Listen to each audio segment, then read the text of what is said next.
Welcome to the House Nerds. I'm Jenny Morris. And I'm David Lawson. We are so glad that you're here. Thank you for Yes. joining us. This is round two of the kitchen talk that we're going to do. Yeah. We had so much to talk about last time, David. Kitchens are huge, they're the life center of any home. So we just had to go again, didn't we? Yeah, they're such a big expense and we spend so much time in them. There was just so much more even to talk about than last time. So I want to talk specifically right now, starting out about kitchens and home values and the materials and appliances that you choose.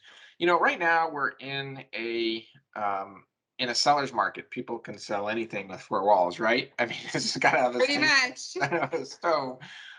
But that's not always been the case historically, and it certainly won't be the case in the future at some point.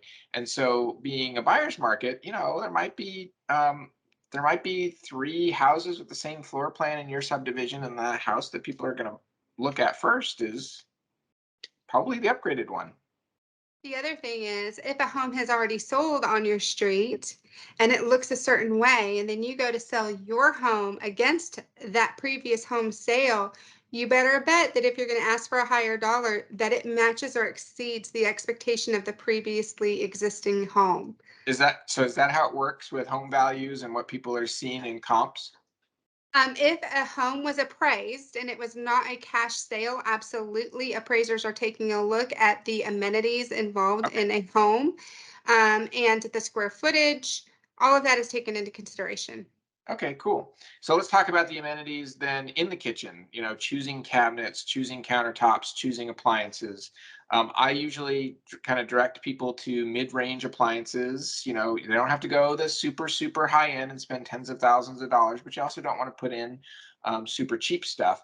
But countertops are another place that I tell people not to skimp. Formica, it's just, I mean, it's old, but it's inexpensive, but it doesn't have some of the same properties that granite and especially quartz have. I love quartz countertops.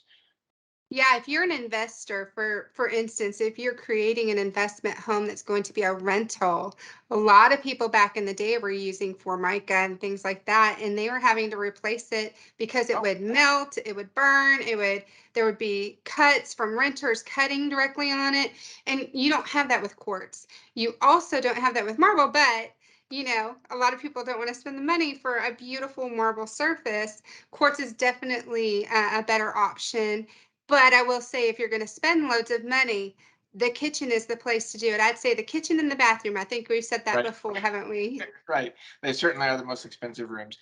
Quartz is a great fit for our family because, unlike the natural products, granite and marble and some of those others, it's sealed. It's a man made product. Sometimes it has bits of rock or glass or other things in it, but it is a permanently sealed product. And so, cleanup and maintenance are much, much less on a quartz countertop than granite. Now, let's talk about cabinets.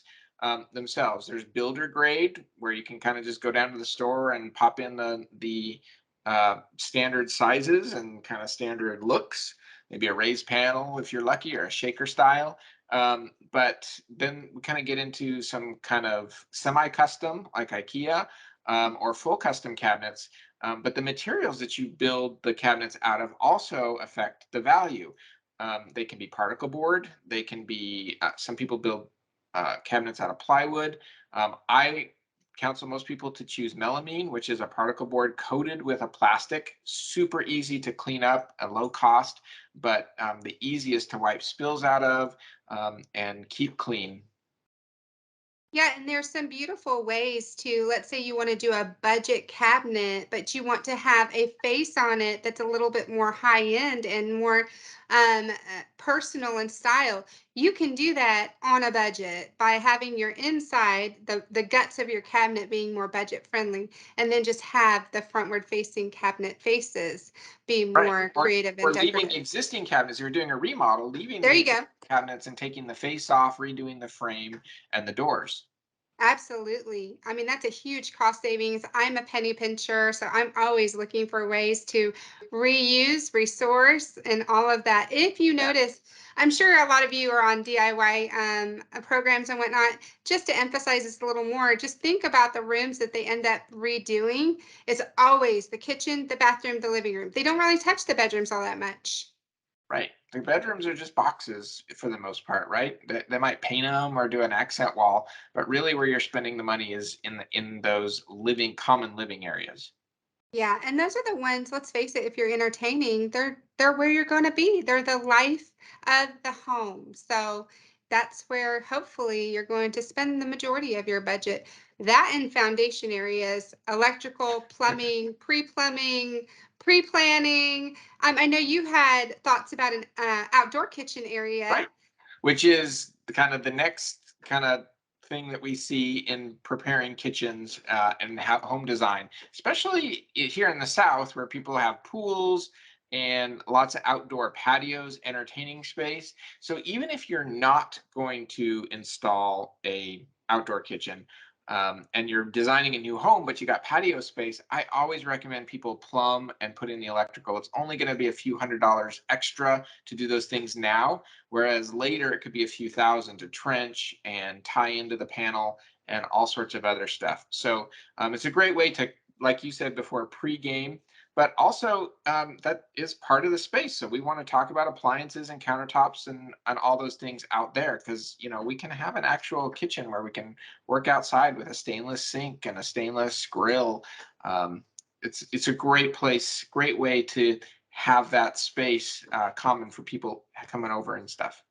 And a lot of people now are putting outdoor pizza ovens in, and I Yeah, love that idea. It's so fun to do pizzas with, your friends coming over for a night out, or, it is you're cool. doing a party, doing like everybody having their own individual pizza, and it's outdoor grill. It's so fun.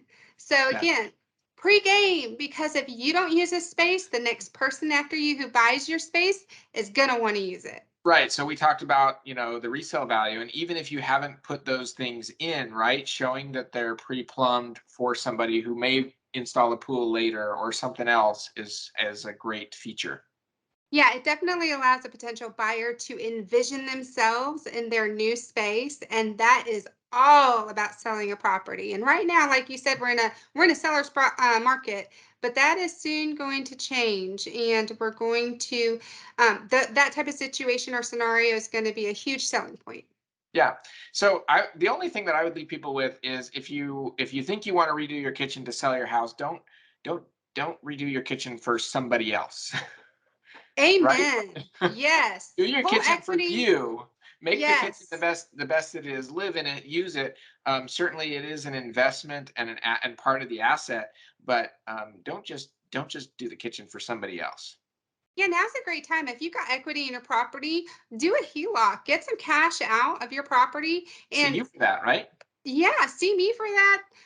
Put a note below, message me. I'd love to help you or at least point you in the right direction. Sometimes I'm not the best person for it, but I'll definitely get you to the right person.